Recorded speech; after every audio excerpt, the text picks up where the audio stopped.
Hi everyone, welcome to this video by DataSense.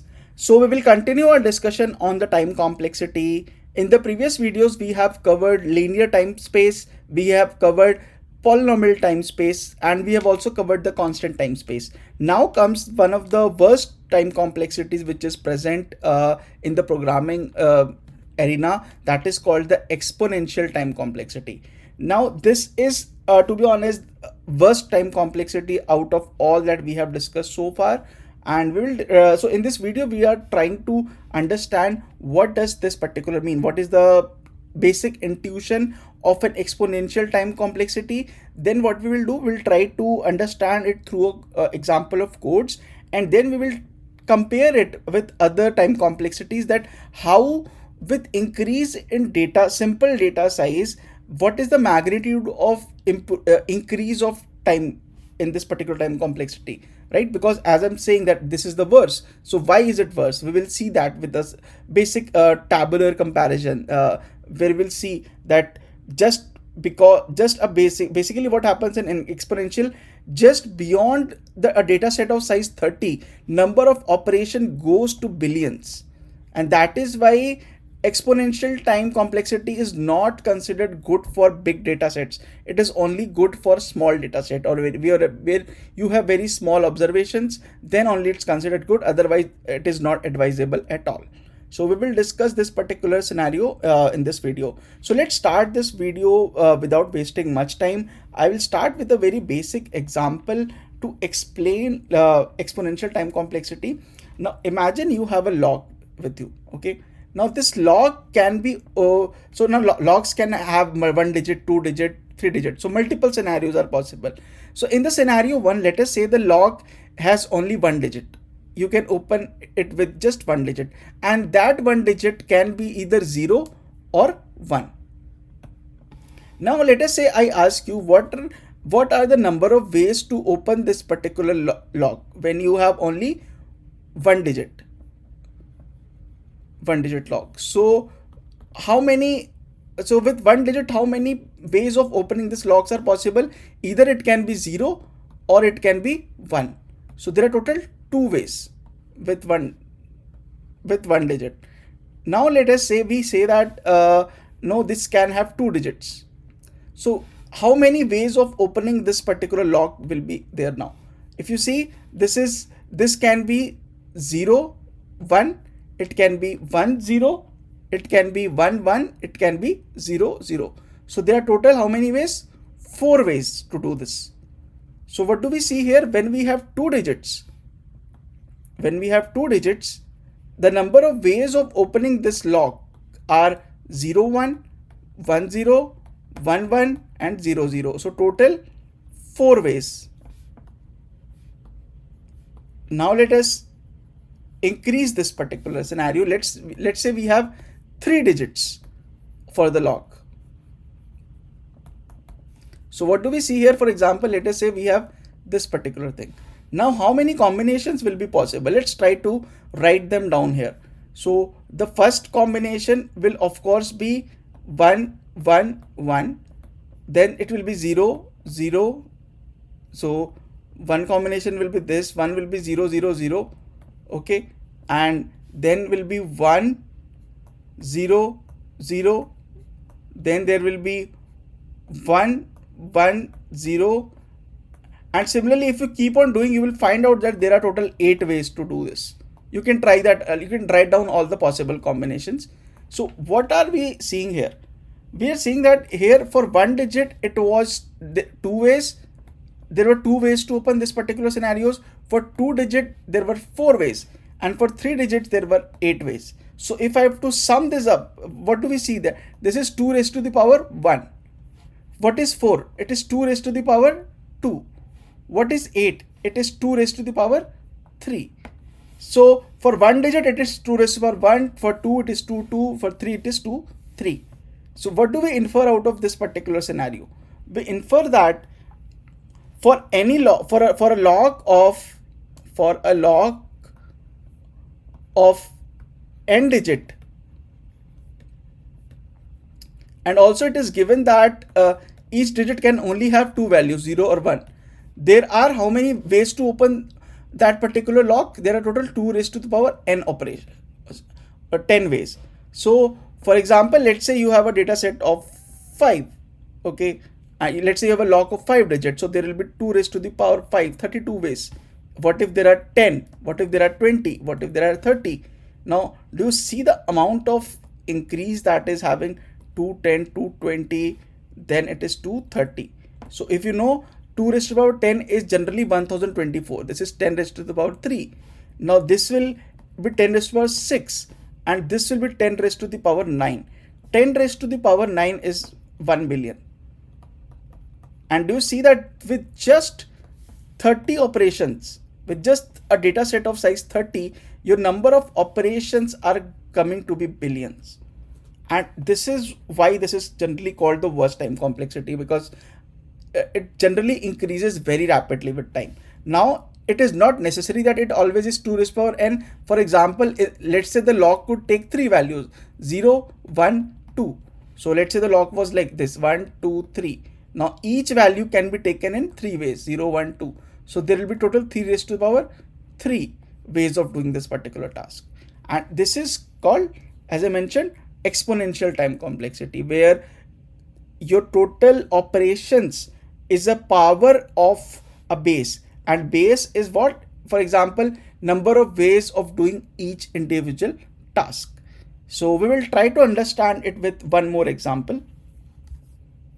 So let us try to understand the concept of exponential time complexity through another example. Let us say you are planning a party, okay, and you have lot of you have a friend list. So let's say you are having a friend list in front of you, and you have to invite friends to your party. Now this list can vary from one element. It can have one friend name. For example, it can have one friend to multiple, to 10, 20, 30, 40, 50, like, okay. Now your objective is that you have to decide whether you want to invite a person. So either you will invite or you will not invite that person, okay. Invite, or the second is not invite. So let us see how this scenario bundles out when we try to create on a simple data set. So for example, let us say you have this one friend only, one friend. Now how many combinations are possible for this particular friend? So what you will do that you can either have him, you can either invite yes, or you can say no, right? So there are how many possibilities? Two possibilities to whether if you want to invite or not. Now let us say you are having 2 friends. So let's say you have 2 friends, one is A, one is B. So how many combination of invitations can you create here? So you can simply do one thing. You can invite both. First of all, let's say the name is A and B, okay. So you can invite both A and B, correct? This is one method. Second, you invite only A and you didn't invite B. Third is you invite only B and you didn't invite A. And fourth is you didn't invite anyone. So it is none. So how many possibilities are there? There are total 4 combinations in this particular scenario, correct?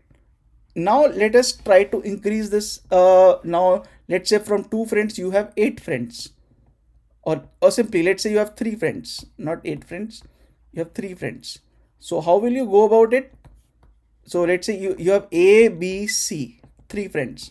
So what are the various possibilities to invite your friends? One will be to call all of them. Second will be to call, let's say, AB. Third is call only AC. Fourth is only call BC. Correct? So how many combinations are there? So there were 2, 4. Now one combination will be that you don't invite anyone. So one will become, and other combinations will be when you invite only A, when you invite only B, and when you invite only C. So how many possibilities are there? There are total 8 possibilities. So if we just see here is that for the one friend we had 2 possibilities. For the second 2 friends we had 4 possibilities. For 3 friends we had 8 possibilities of creating this particular scenario. So if I try to generalize this particular statement, so I see that for one friend, I have 2 raised to the power 1 possibilities. For 2 friends, I have 2 raised to the power 2 possibilities. For 3 friends, I have 2 raised to the power 3 possibilities. And as my friends, for example, let us say you are generally, let's say you have 100 people on your bucket list. So how many possibilities will be there? 2 raised to the power 100 in case of 100. And this will cross, I don't know, like trillion, zillion. I mean, this number will go in that. So many operations are involved there. Now compare this to a simple linear time complexity where you had all the list, correct? So for example, let's say you had this friend list, L is equal to A, B, C. And each person you will go to one and you will either decide yes or no. Okay. And it's pretty simple. This is this is O(n) complexity and this is 2n complexity. So do you see that when the data size increases here, even for 100 friends, you just need to execute the whole code only 100 times. Whereas in this particular scenario, it has gone into zillions of numbers. And that's why to exponential time complexity is not considered good as compared to linear time complexity, or you can say polynomial, or you can say constant. Now this is good for certain scenarios, but only for very, very small data sets, not for big data sets. Whenever you, as we discussed, it crosses a billion once it reaches 2 raised to the power 30, and this is 1 billion. And beyond this, I mean, 1 million is generally the threshold. Beyond this, we generally don't go for codes. So it is not a scalable solution for more than 30 data set size, and that's why this is not used. So I hope this particular explanation of exponential time complexity is clear to you. Now we will try to just see this through a code, and we'll try to create a graph of it. So let us just now try to see this particular discussion on exponential time complexity through coding example. Now the code is little complex here, so I'm not going to write and explain that code from scratch, because we will be doing this anyways once we start doing the algorithms. So this is based on a certain greedy algorithm through which we do the exponential time complexity. And if you see that the friend example that we just saw, so you will have the access to this book, you can see. So we write down using recursive function, or we use other type of methods as well for exponential time complexities, right? So you just see that as we vary the friends amount, for example, there were 3 friends, so we saw there were total 8 combinations. Now let's say I increase the number of friends. Let's say I add another friend D and I run it. So you see I get 16 combinations. When I do 5 friends, so for example E, I will have total 32 combinations. So it will keep on increasing, and that is the point that it shows that an exponential time complexity it increases very rapidly with particular time. And this is the graph which I will try to create this graph on my system as well. I'll just show you, so you can have the access to this PDF, this particular Python book I'll be sharing with you. So now don't focus on the code right now, just try to see how by varying the number of elements in my base data set my output is increasing, correct? So let's again just let's finally visualize this particular thing. So we will try to see a scenario here. Let's say we have 3 time complexities. We had this linear time complexity, okay, which was O(n), and we have this quadratic time complexity which was O(n²), and we had this exponential time complexity which we just discussed, okay, and it was 2 raised to the power n. Now it is not necessary that it is always 2 raised to the power n. It could be 3n, 4n, depending upon how many values are present in your system, okay. As I explained in the log example, if a log can take 10 distinct values, then it will have 10 raised to the power n, okay. Now for example, in this scenario, let's say your friend list is only 1, then how many operations you need to do? In the linear space you just need to do 1, in quadratic you need to do 1, in exponential you need to do 2 operations. When you have a data set of size 2, for example, you have 2 friends, you need to do it 2 times, and you need to do this 4 times, and this will be 4 times. Right now, for like you see, there's not much difference between linear, quadratic, or exponential. So you can say you can pick anything, but things start getting like worse from here. Let's say 3. So this will be having 3 operations. Now this will be having so it will be 3 squared. So it will be 9 operations will be here. And what will be here? 2 raised to the power 3. Okay, so it will be 8. Now for 4, it will be 4 square. So 4, 16. So here it will be 16. Now let us try to visualize through a bigger example. Once we reach till n, so you see that there are total 10 operations. This is 10 square, that is 100. And how much does it become? It becomes 2 raised to the power 10. This becomes 2 raised to the power 10, that is 1024 operations. Okay, so you see that just in a scale of from 1 to 10, the amount of operations that are required in exponential, it is 10 times than quadratic, which is generally not a very good time complexity, but it is still acceptable. Now if you try to scale it up little bit more, let me try to show you. If I try to scale it up little bit more, so let's remove this thing. So for example, let us say we had 100, okay, 1000, sorry, we had 10, and let's say we have so let me just remove it. So we had a data set of 10 friends, 20 friends, 30 friends. So if you see, linear will take how many steps? It will take 10 steps. It will take 20 steps. It will take 30 steps. It will take 100 steps. And then it will take 400 steps here. And at max, it will take 900 steps here. And so for 30 friends, your quadratic time complexity is also taking 900 observations only. But let's see with the exponential. It is 2 raised to, so it is already 1024, which is approximately equal to 10 raised to the power 3. Now here it is 10 raised to the power 6. So 1 million. So you see, for a row 20 data set, this is 20 operations, this is 400 operations, whereas exponential is 1 million.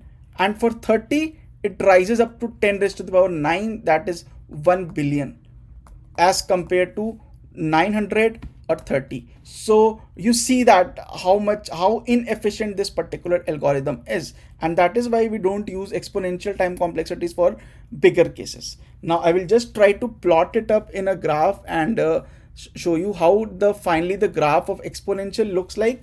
So if you see here, if you remember the previous lectures, let's say this is my basic graph that we were creating. This is my data size, and this is my observation, or you can say operations. So if you remember, this was my ON. Okay, this is my O1. This is my ON. This is my ON square here. It was a curve ON square. Now how does this looks like? Exponential, it goes something like this. So this is 2 raised to the power n. Similarly, 3 raised to the power n will go even worse than this, but this is how my exponential time complexity looks like, right? And this is the worst time complexity that you will find. So that is why we try to avoid it as much as possible whenever we are solving case. So if my data set size is small, then it is still fine, but if my data set reaches beyond 30 or even beyond 10, 20, it is very difficult to scale up. Okay, so I hope this particular explanation is clear to you guys, and I will see you in the next video. I tried to explain through visual elements. Let me know if that particular thing was clear or not. If you still have any doubt, please comment below the video, and I will see you in the next video.